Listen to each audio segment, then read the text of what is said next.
No one talks about how stressful it is being with a mature man. No matter what I do, it's just met with grace and understanding. He just leaves me there with my Latina attitudes. It's like I'm a fire and he's just walking around with a hose, just putting me out. I really didn't like when you did that, babe. Hey, I'm so sorry about that. Yeah, I was having a rough day. Won't happen again. Oh, it won't happen again? Sounds good. I'm gonna go sit in my own thoughts now, which is my worst nightmare. I think the weird part is not knowing what to do with all the pent up aggression I have inside. Ladies, if you're new in this, if you're in a new relationship that's healthy, beware. Let your rage and aggression out elsewhere. I've really been hitting the gym, so that's been helping me. Just a PSA. PSA. Whoa. All right, let me see if I can get this straight here. You're upset because your husband won't feed into your rage and allow himself to be an emotional punching bag, and you're also frustrated over the fact that you now have to deal with your emotional issues in a mature manner. And instead of blaming this on your inability to regulate your emotions like a normal adult, you're gonna blame your husband and your heritage, huh? Well, I will be the first to admit, I'm not exactly hip to the emotional dynamics of Latina marriage culture, but that kind of sounds like a cop-out to me. If I didn't know any better, it almost sounds like you're angry that your husband has figured out a way to deny you an excuse to emotionally mistreat him, which just goes to show that even when a husband does everything right, modern wives will still find an excuse to be unhappy in the marriage and blame him for her inability to feel anything that isn't pure rage. So yeah, it's not your husband, sweetheart, it's you. So grow the hell up and honor your vows by doing the bare minimum to respect the guy. Anything less would be uncivilized. Men don't get enough credit for being the inevitable stepping stone to choosing ourselves. Some of these men are just placed in our lives for a very short amount of time to be that very reminder. I think this is the whole basis of a situationship. It's literally the purpose of a situationship. Like a man will dead ass come into your life and embody everything you need for your focus to be directed on. And that's it, end of story. Their inconsistency, their shortcomings, whatever they don't do enough of, it's like, where's the effort? What are you? But it's like, that is exactly what they need to be, is not enough, because we're not giving ourselves enough. Sometimes our focus is on too much of, what can they do for us? What do you have to offer? But it's actually, what they're leaving us with. The focus should be on that. It's exactly the fact that he has nothing to offer. That is the goal of the relationship, a very short-lived one. But it's like that is the outcome of whatever this situationship is to prove the point yet again that the focus should always be on ourselves, and the investment is in ourselves and not him. And thank you to that. Thank you to that man. You're welcome. Hey, you're welcome. Hey, don't mention it. Use that freedom in any way you like. Well, that's where you're just wrong, sister. The purpose of a situationship is you giving up your bloated grease trap of filth-ridden despair in hopes that he'll give up his bachelor lifestyle and choose you over the dozens of women at his disposal. You give yourself whatever excuse or justification you need by thinking you can change the man into the man you think you deserve. But all that ends up is you getting a hefty amount of emotional damage and then blaming us for the men that you chose to pork. The reason why he doesn't have to put in any effort is because you made it clear that he doesn't have to. I mean, why in the hell should he? He doesn't have to buy the cow when you're clearly milking him for free. And you think that the solution is just to blame all of us for being pigs and then choose yourself, which typically involves a gym membership, half-read self-help books, and consuming any form of social media that reinforces your damaged worldview. So don't blame Chad for that. He knew from first sight exactly what you had to offer him. Nothing! Absolutely nothing! Stupid! You're so stupid! Men don't respect nice girls. Men actually love bitches. And when I say that, I don't mean an aggressive, angry, mean, psycho girl. I mean selfish and self-obsessed girls. If you are always running after him, chasing after him, oh, I miss you, when are you free, I want to see you, I haven't seen you. All that is doing is feeding his ego and making him think he's so important, and he's like, oh, she's crazy about me. When the girl is self-obsessed, she has her own priorities. If he tries to ask her for last minute plans, she's like, nah, I already have plans. She's not cancelling things for him. That kind of girl makes men curious. It makes men interested. They're thinking, where is she? What is she doing? They want all of her time. If you have everything given to you. There's science behind this too, right? If everything is given to you, it doesn't mean anything. You get bored by it really quickly. That is without a doubt the dumbest thing I've ever heard. You know, I hate to break it to you, sister, but just because you have a never-ending desire to throw on the cement shoes of singleness to every single woman you find doesn't make you an expert. And I don't care what the science says. Science over the years have told us that drinking strychnine was healthy, that being morbidly obese wasn't dangerous, and that James Woods could be easily defeated with a pack of Reese's Pieces. But not only did time prove this science was wrong, but you shouldn't also mess with James Woods if you want to survive with your dignity intact. But for the most part, men don't like entitled, disrespectful women. They'll make a man work insanely hard for someone who will constantly be moving the goalposts just so she can justify the fact that she has almost no redeeming qualities outside of a mid-face and a belief that Taylor Swift is her spirit animal. It ain't worth the hassle, sweetheart, but I will say this. If you want to be an insufferable female dog, then have at it. Let that unlikable flag fly. That way, it'll be easier to avoid you in public like the societal plague that you insist on spreading. Do not go in there. Woo! Good morning, single people. This is your daily reminder that breaking up is free, but divorce is expensive. Why do we keep saying congratulations for like really risky things? Like we know that the biggest threat to women is men, but when somebody gets engaged, all we say is congratulations. What if every time somebody got engaged, there was one designated person who instead of saying congratulations, she said, "Are you sure? Are you sure that you know what you just said yes to? Are you sure that you don't just want a really big party and to wear a fancy gown and to feel celebrated for a day? Are you sure that what you want to do is get married?" And listen, I hope it is. I hope every single time somebody says, "Are you sure?" all of the answers are just so glowing and wonderful, you can't even argue with it. I hope everybody that gets married absolutely wants to and is completely all in. Liar, liar, liar. But if they're not, I think we should be able to remind people that they don't have to get married. Not because marriage isn't beautiful, not because family isn't beautiful, but because divorce is expensive. The difference between an easy breakup and a really long, drawn-out, painful one is jewelry.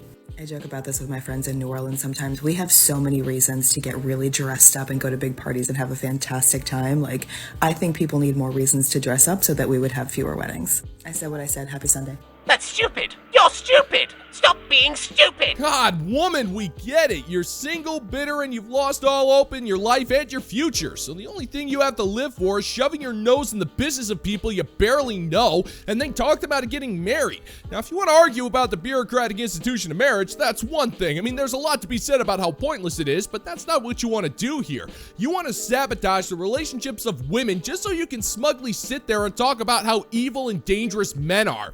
But I don't see how we're the biggest threat to women when you're the one who's trying to sabotage the engagements of people you've never even met. It's literally none of your business. And you just make it your business because you don't have any hobbies or any real purpose in life. It's as plain as day, sister. And I get it. Hobbies actually require you to put in some effort, and unless a man is doing the hobby for you, then it's completely pointless, mainly because of your blatant incompetence as a human. There's no hiding it, sister. We can smell it from a mile away. It's a hefty aroma of Limburger cheese sitting in the middle of a sewage treatment plant. It's quite pungent. Oh, yeah. Ooh, it's a formidable scent. It stings the nostrils. The amount of times that I've deleted and re-downloaded Hinge in the last couple of months is honestly concerning.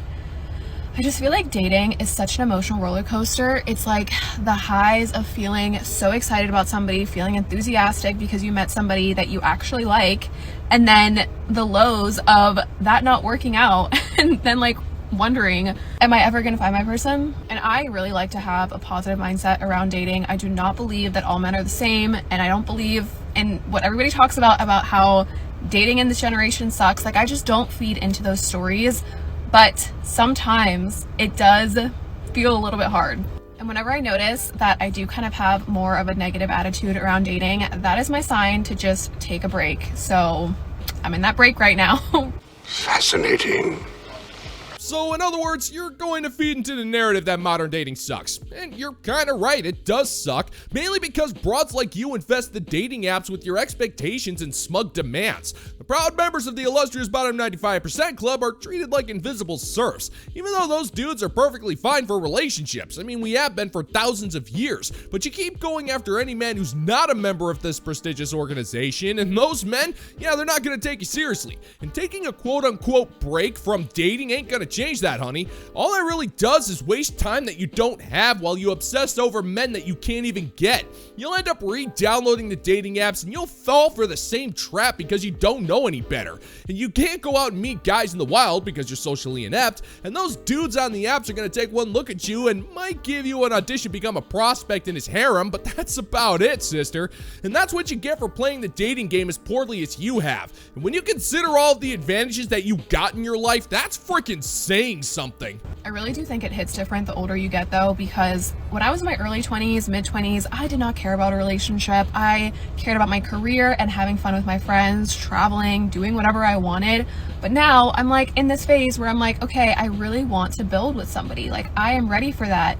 And I find myself just feeling like impatient, but I also really don't like to approach dating with that impatient and desperate energy. So as of right now, I'm pulling my energy back. I'm gonna focus on myself, pouring into my own cup, going to the gym, doing all the things that I love, and hopefully with a little bit of time, I'll feel like more positive about it.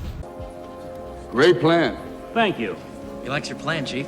So your plan is to do the exact same thing you were doing in your 20s, huh? Yeah, well, that sounds about right. I mean, go with what you know. You might as well keep trying to chase those highs, even though it's not really gonna do you any good. You made one of the dumbest moves imaginable, woman. You wasted the prime years of your life chasing after the emotional highs instead of restraining yourself and trying to get with the best man possible that was within your league, which shouldn't have been all that difficult. You had everything you needed to get a halfway decent guy. The problem was you didn't want halfway decent. You wanted the storybook. You lived it with your career, your partying, and your overpriced trips to Italy or whatever other European country you chose because of your obnoxious take on world cultures.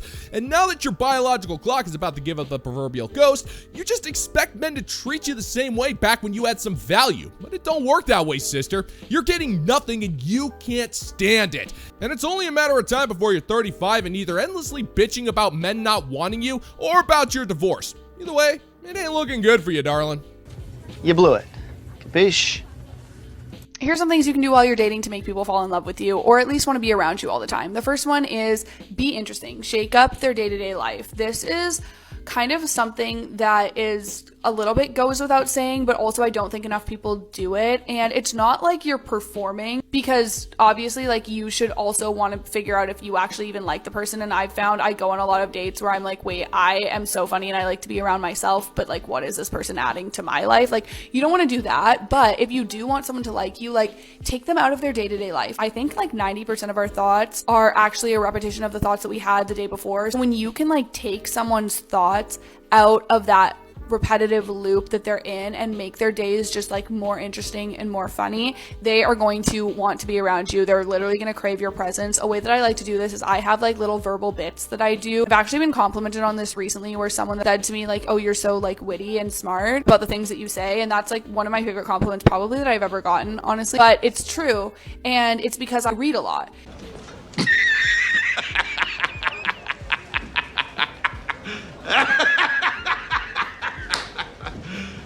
You serious? Or you could, you know, just be a friendly person, but I guess that thought never occurred to you, because trust me, sister, you're not funny. If you were, you'd be adding your comedic flair into what you're saying right now. If people are saying that you're funny, then it's merely a formality. Telling you otherwise will just be opening up a can of worms that should remain sealed until the end of time.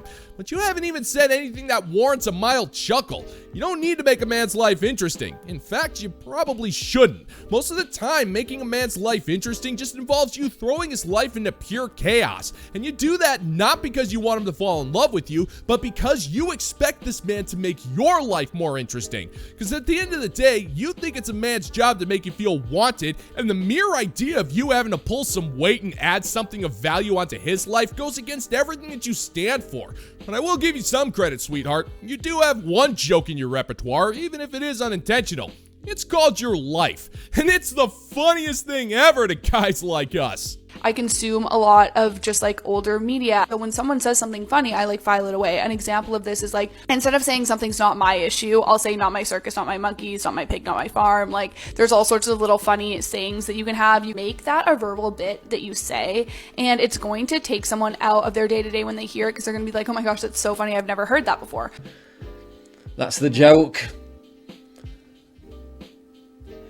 Another thing you can do is be really good at analogies. If you are good at just explaining things and making up an analogy, people are gonna think that you're really cool, and it works really well when you're dating, especially when you're talking to a man, because they never understand 90% of the things that we're saying. So if you can like explain it to them in like a fun analogy type of way, you are going to get your point across a lot more. Lastly, have a signature scent. Scent is linked to memory, and so if you want to be more memorable, wear the same type of smell all the time, and that way when that person smells that type of smell, they're going to think of you. So don't switch up your perfumes. I mean, you can, but when you're dating someone, especially if you're dating the same person and you're going on multiple dates with them, try to wear the same perfume. That way they're going to remember you whenever they see it, and they're also going to remember the feeling they feel when they're around you when they smell that smell. Love you guys so much. I'll see you in the next video. Bye guys.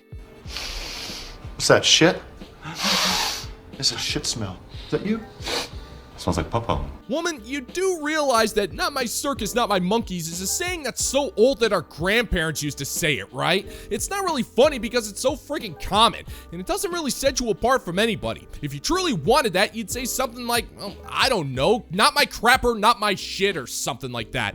And I can take one look at you and tell that your analogy game is amateur at best and blatantly insulting at worst, because you're a rusty bear trap. Any poor schmuck who steps into one is going to feel like an idiot for not seeing such an obvious trap, and he's willing to gnaw off his own limbs just to be free of your torment. When you combine that with the signature scent, all that's gonna do is keep dudes away from any woman who resembles that stench. Because you are right, smell is indeed tied to memory, but it works both ways. If you're not a nice person, or if you're a complete dullard, he's going to link that to the sheer amount of boredom you caused him, and it'll trigger a response of pure disgust. So it's probably not a wise idea to be giving out advice there, sister, because your sense of humor makes Ellen DeGeneres sound like a comic genius by comparison. Oh my god. You know when you're talking to a man and you just like really want him to do something, whether it's like plan the date, surprise you, worship the ground you walk on, you're just thinking in your head like, I really, really want you to do this. You're trying to like telepathically tell him, but then he just like does the opposite. He like chooses to hang out with his boys or asks you what you want to do for the date, just like does not go above and beyond. That is because of the universal law of opposing forces, which says if you really, really, really want something, that thing has to really, really, really not want you. This works in relationships, this applies to money, job promotions, opportunities, career success, you name it. This universal law does not give a shit. So we might as well use it to our advantage. How do we do that? I'm gonna tell you. If, in the relationship example, you really want him to plan the date and surprise you, you have to get to a point where you're cool either way. Not scientifically possible! Yeah, that's not happening, sweetheart, and that's because the whole point of this manipulation strategy revolves around you wanting him to do an impossible task. And because you desperately want him to cut off his own balls and hand them to you, you're gonna be angry when he ultimately doesn't do it. You see, woman, men are independent thinkers. We have our own wants, desires, and things we want to do, and sometimes that involves things that don't include you, and there's nothing wrong with that. But you've got it in that hollow void where your gray matter is supposed to be, that it's the man's job to just throw his life out the window just to please you. But it don't work that way, sweetheart, and it never will. And that's because you don't want to put in any effort to make a relationship work. It's all the man's job, and if he's not dedicating all of his time to the relationship, then it's doomed to fail because you're lazy and clueless. That's why you'll resent this dude the second he doesn't do the thing you want at the right time in the right way. It's impossible for you to feel cool about it if it doesn't happen. You'd actually have to be a responsible adult for that to be a possibility.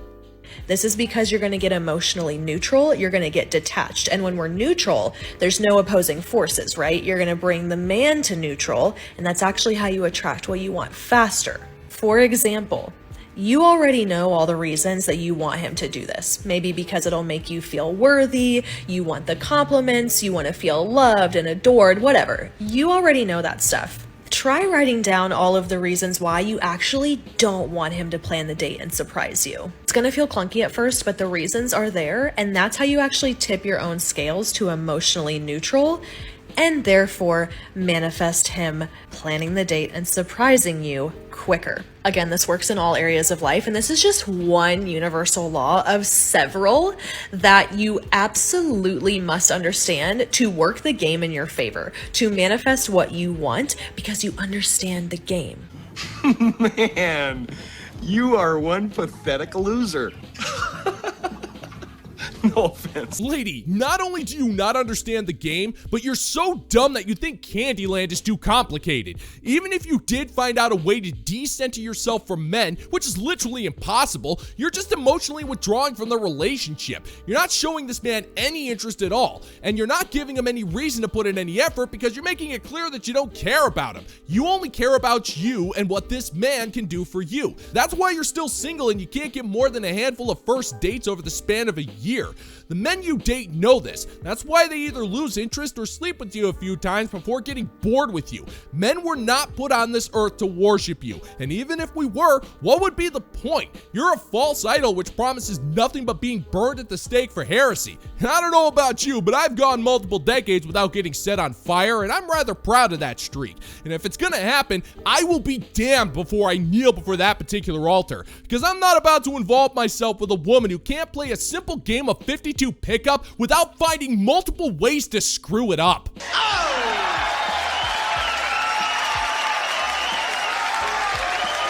And it's time to say thank you to the fine members of the Bounty Board over on Patreon for their support. I'm telling you, if you ever need someone who knows a guy who has a pickup truck you can borrow, then these are the folks to call because they always know a guy who knows a guy.